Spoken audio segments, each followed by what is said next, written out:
Praise the Lord. What is true love? True love அப்படின்னா என்னன்றதை நம்ம இன்னைக்கு பார்க்க போறோம். ஸோ லவ் அப்படின்னு இங்கிலீஷில் சொல்லும்போது அந்த லவ்க்கான பலவிதமான சின்னனம் அக்ரனம்ஸ் அப்படின்னு சொல்லிட்டு எக்கச்சக்கமான அர்த்தங்களை இன்னைக்கு சேர்க்குறாங்க. But just to avoid confusion, நான் தமிழில் அதை அன்பு அப்படின்னு சொன்னால் அன்பிற்கு ஒரே ஒரு அர்த்தம் தான் இருக்குது அப்படின்னு நான் நினைக்கிறேன்ல. ஸோ த ட்ரூ லவ் அப்படின்னு சொன்னால் உண்மையான அன்பு. அப்போது வேதத்தில் இயேசு கிறிஸ்து அன்பை குறித்து சொல்லியிருக்கிற பிரத்யேகமான ஒரு விஷயத்தை இன்னைக்கு நம்ம தியானிக்க போகிறோம். என்ன அப்படின்னு சொன்னால் 1 யோவான் 4ஆம் அதிகாரம் 8வது வசனம். 1 John chapter 4 and verse 8. அன்பில்லாதவன் தேவனை அறியான், தேவன் அன்பாகவே இருக்கிறார். ஒரு மனுஷனிடத்துல அன்பு இல்லை அப்படின்னு சொன்னா அவன் தேவனை, அதாவது நம்மளை உண்டாக்கின கடவுளை அறியாதவனாய் இருக்கிறான். அப்ப எவர்களிடத்துல அன்பு இருக்குதோ அவங்க தான் தேவனை அறிந்திருக்கிறாங்க அப்படின்னு சொல்லி ரொம்ப கிளீனா இந்த வேர்ஸ்ல கொடுக்கப்பட்டிருக்கு. நம்ம கொஞ்சம் யோசிச்சு பார்த்தோம்னு சொன்னா நம்ம கடவுளுக்காக கடவுளை பிரியப்படுத்தணும்னு சொல்லி நிறைய காரியங்கள் பண்றோம். மேபி நம்ம சர்ச்சுக்கு போகலாம், பைபிள் படிக்கலாம், ப்ரே படிக்கலாம். பட் ஸ்டில் நம்ம சக மனுஷர்களை நம்ம அன்பா ட்ரீட் பண்ணல அப்படின்னு சொன்னா உண்மையாகவே தேவன் நம்ம இடத்துல இல்லை அப்படின்னு அர்த்தம். ஏன்னா தேவன் அன்பாகவே இருக்கிறார் அப்படின்னு சொன்னா, if you love me obey my commandments அப்படின்னு சொல்லி இருக்கிறாரு. அப்போ இயேசு கிறிஸ்து உண்மையாவே அவங்களை நேசிக்கிறோன்னு சொன்னா என்னுடைய கற்பனைகளை, அதாவது கட்டளைகளை, என்னுடைய வார்த்தைகளை நீங்க கை கொள்ளணும், கீழ்ப்படியணும் அப்படின்னு சொல்லியிருக்கிறாரு. அப்போ நம்ம உண்மையாவே தேவனை நான் அறிந்திருக்கிறேன், நான் கிறிஸ்துவை ரொம்ப நேசிக்கிறேன், லவ் ஜீசஸ் கிரைஸ்ட் அப்படின்னு சொல்லியும் நீங்க கூட இருக்கிற சக மனுஷர்கள் நம்மளால நேசிக்க முடியல அப்படின்னு சொன்னா கண்டிப்பா நம்ம இடத்துல இயேசு கிறிஸ்துவுடைய அந்த உண்மையான அன்பு இல்லை அப்படின்னு அர்த்தம். ஏன்னா இயேசு கிறிஸ்து இஸ் நாட் பார்ஷியல். அவர் யாரையுமே பட்சவாதம் பார்க்குற தேவனே அல்ல. அவர் யாரையுமே பிரித்து இவங்க இந்த குலத்தை சேர்ந்தவங்க, இந்த நாட்டை சேர்ந்தவங்க, இந்த தேசத்தை சேர்ந்தவங்க, இந்த ஜாதியை சேர்ந்தவங்க, இந்த இனத்தை சேர்ந்தவங்க, இந்த மொழியை சேர்ந்தவங்க அப்படின்னு சொல்லிட்டு இயேசு கிறிஸ்து எந்த ஒரு பார்ஷியாலிட்டியுமே பார்த்தது கிடையாது.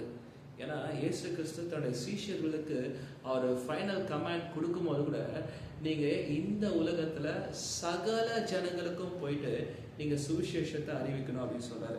சகல ஜனங்களையும் ஞானஸ்தானம் கொடுத்து அவங்கள சீஷர்லா எழுப்பணும், தன்னுடைய கற்பனைகளை, அதாவது தன்னுடைய கட்டளை கைப்பிடிக்கிறதுக்கு அவங்களுக்கு நீங்க ஹெல்ப் பண்ணணும் அப்படின்னு சொல்லி எல்லா ஜனங்களுக்காகவும் தான் இயேசு கிறிஸ்து தன்னுடைய அன்பை செலுத்தினார். அது மட்டும் இல்லைங்க, பிரத்யேகமா இயேசு கிறிஸ்து பிறக்கும் போது கூட சகல ஜனங்களுக்கும் மகிழ்ச்சியை உண்டாக்குகிற நற்செய்தியை தான் இயேசுடைய பிறப்பும் அறிவிக்கப்பட்டது. அதே போல இந்த உலகத்திற்கு சகல ஜனங்களுடைய பாவங்களுடைய கழுவத்துக்காக தான் அவர் தம்மை தாமே ஒப்பு கொடுத்து சிலுவையை ஏற்றுக்கொண்டார். அப்படிப்பட்ட இயேசு கிறிஸ்துவை நான் நேசிக்கிறேன் அப்படின்னு சொல்லி நம்ம மற்ற ஜனங்களை நான் அவங்களுடைய ஸ்டேட்டஸை பார்த்தோ, இல்லை அவங்களுடைய அந்தஸ்தை பார்த்தோ, இல்லை அவங்களுடைய பொருட்களை பார்த்தோ, இல்லை அவங்களுடைய நிறத்தை பார்த்தோ, மொழியை பார்த்தோ, இனத்தை பார்த்தோ, மதத்தை பார்த்து நான் பார்ஷியலாக பிரித்து நான் என்னுடைய அன்பை நான் ரொம்ப ஸ்பெசிஃபிக்காக நான் நேரோ டவுன் பண்ணி ஷெட்யூல் பண்ணி, இல்லை அதை ஒரு டைம் டேபிள் போட்டு ஒருத்தரை நான் நேசிக்கிறேன் அப்படின்னு சொன்னால் அது நம்ம தேவனுடைய அன்பு இல்லாதவர்கள் அப்படின்றது அர்த்தம். ஸோ எந்த ஒரு கட்டாயமும் இல்லாமல், எந்த ஒரு கண்டிஷனும் இல்லாமல் நம்ம எல்லா ஜனங்களையும் இயேசு கிறிஸ்து நம்மளை நேசிக்கிறது போல மற்றவங்களை நேசிக்கிறோம், நம்ம அன்பு செலுத்துகிறோம் அப்படின்னு சொன்னால் அதுதான் உண்மையாகவே இயேசு கிறிஸ்துவோடைய அன்பு. இயேசு கிறிஸ்து தன்னை நேசிக்கிறவங்க மட்டும் நம்ம நேசிக்கிறோம் அப்படின்னு சொன்னால் இந்த உலகத்தில் இருக்கிற ஆயக்காரர்களும் அப்படி தானே பண்ணுறாங்க, அதில் என்ன வித்தியாசம் இருக்குது அப்படின்னு சொல்லி இயேசு கிறிஸ்து ரொம்ப கிளீனாக கேட்பார். அப்போது வாட் கைண்ட் ஆஃப் லவ், அப்போ என்ன விதமான அன்பை பற்றி இயேசு கிறிஸ்து பேசுகிறார் அப்படின்னு சொன்னால் இயேசு கிறிஸ்து லவ் யுவர் எனிமீஸ் அப்படின்னு சொல்கிறாரு. ஐயோ, அது எப்படிங்க நம்ம எதிர்க்கிறவங்கள போயிட்டு நமக்கு விரோதமானவங்கள போய் நம்ம நேசிக்க முடியுமா? இது பாசிபிள் அப்படின்னு சொன்னால் இயேசு கிறிஸ்துக்கிட்ட இருக்கிற ஸ்பெஷல் குவாலிட்டியை அவர் எதை சொல்கிறாரோ அதை தான் நம்ம டீச் பண்ணுவார். அவர் எதை டீச் பண்ணாலும் அதை செஞ்சுட்டு தான் அதை அவர் நமக்கு டீச் பண்ணுவார். செய்ய முடியாதபடிக்கான எந்த ஒரு காரியத்தையும் அவர் நம்ம டீச் பண்ணுறதும் இல்லை, நமக்கு அதை அட்வைஸ் பண்ணுறதும் கிடையாது. இயேசு கிறிஸ்து இந்த லாஸ்ட் சப்பர் அப்படின்னு சொல்லுவாங்க, அதாவது தன்னோட டிசைபிள்ஸ் கூட அவர் இருந்த அந்த ஃபைனல் டின்னர் அப்போ எல்லா டிசைபிள்ஸும் இருப்பாங்க. பட் ஜீசஸ் அவருக்கு ரொம்ப நல்லா தெரியும் தன்னை காட்டி கொடுக்க போறவன், அதாவது சிலுவையில அறையறதுக்காக யூதர் கையில தன்னை காட்டி கொடுக்க போறது யூதாஸ் தான். அந்த ஜூடாஸ் இஸ்காரியோட் அப்படின்னு சொல்லுவாங்க, அந்த யூதாஸ் தான். பட் அந்த யூதாஸ் அந்த டேபிள் உட்காந்து இருக்கும்போது அவருடைய அந்த ஸ்பெஷல் டின்னரை அந்த யூதாஸ் காட்டி கொடுக்க போறான்னு தெரிஞ்சுமே அவங்களோட ஷேர் பண்ணுவார். அது மட்டும் இல்லைங்க, அவர் எந்த அளவுக்கு தன்னுடைய டிசைபிள்ஸ் அவர் நேசிக்கிறார் அப்படின்னு டெமான்ஸ்ட்ரேட் பண்ணும்போது அவர் ஒரு சர்வன்ட் மாதிரி இறங்கி இந்த டிசைபிள்ஸுடைய கால்களை கழுவி இவ்வளவா நான் அவங்க மேல அன்பு செலுத்துறேன், இதே போல நீங்க மற்றவங்க மேல அன்பு செலுத்தணும் அவர் டீச் பண்ணும்போது அந்த இடத்துல யூதாசுடைய கால்களை கூட கழுவி அவனை கனப்படுத்துறாரு. ஸோ யோசிச்சு பாருங்களேன், எதிர்த்து நிற்கிற எதிரியை கூட நம்ம மேபி பெருமையா நினைக்கலாம், எஸ் எனக்கு இவ்வளோ பெரிய ஒரு ஆப்போனண்டா அப்படின்னு சொல்லிட்டு. பட் யூதாஸ் அப்படி இல்லைங்க, அதையும் தாண்டி கூடவே இருந்து அவரை காட்டி கொடுக்குறானா இது துரோகத்துக்கு சமமான ஒரு காரியம். அப்போ கூடவே இருந்து குழிப்பறிக்கிற ஒரு துரோகியை கூட இயேசு கிறிஸ்துவால நேசிக்க முடியும் அப்படின்னு சொன்னா that is the act of pure love. அது மட்டும் இல்லை, தன்னை சிலுவையில் எந்த ஜனங்கள் அவர் தப்பு செய்யலன்னு தெரிஞ்சும் அவரை சிலுவையில் அநியாயமாக அரைஞ்சாங்களோ அவங்களுக்காக கூட அவர் ஜெபம் பண்றாரு.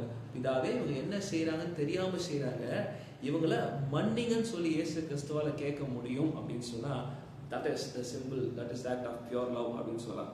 அப்போ நான் இயேசு கிறிஸ்துவை நேசிக்கிறேன் அப்படின்னு சொல்றது உண்மையான அன்பு இல்லை, நான் இயேசு கிறிஸ்துவை போல் நேசிக்கிறேன் அப்படின்னு சொல்றதுதான் உண்மையான அன்புடைய அடையாளம். அதாவது என்னை நேசிக்கிறவங்கள, அதாவது என் மேல அன்பு செலுத்துறவங்க இல்லை எனக்கு ஹெல்ப் பண்றவங்கள மட்டும் நான் நேசிக்கிறேன் அப்படின்னு சொல்றது உண்மையான அன்பு இல்லை. யூதாசை போல, அங்க இருந்த யூதர்களை போல தன்னை எதிர்த்தவர்கள், தன்னை சிலுவையில் அரைஞ்சவர்கள், தனக்கு துரோகம் செய்தவர்களுக்காக கூட நல்லது ஒருத்தரால் நினைக்க முடியும்னு சொன்னா, அவர்களையும் நேசிக்க முடியும் அப்படின்னு சொன்னா அதுதான் உண்மையான அன்பு. ஸோ அன்பு உடையவர்கள் தான் தேவனை உண்மையாகவே அறிந்தவர்கள். ஸோ தேவன் அன்பாகவே இருக்கிறார். நம்ம ப்ராக்டிஸ் பண்ற, நம்ம ஷேர் பண்ற அந்த உண்மையான அன்புல தான் தேவன் நமக்குள்ள இருக்கிறார்ன்றதுக்கு சாட்சி விளங்கும். எனவே நான் இயேசு கிறிஸ்துவை நேசிக்கிறேன்னு சொல்றத நான் இயேசுவை போல் நேசிக்கிறேன் அப்படின்னு சொன்னா உண்மையாய் நம் நிமித்தமாய் நம்மை உண்டாக்கின தேவன் மகிமைப்படுவார். லவ் ஜீசஸ் அப்படின்னு சொல்றத ஐ லவ் லைக் ஜீசஸ் அப்படின்னு சொன்னா God will be glorified. Thank you and God bless you.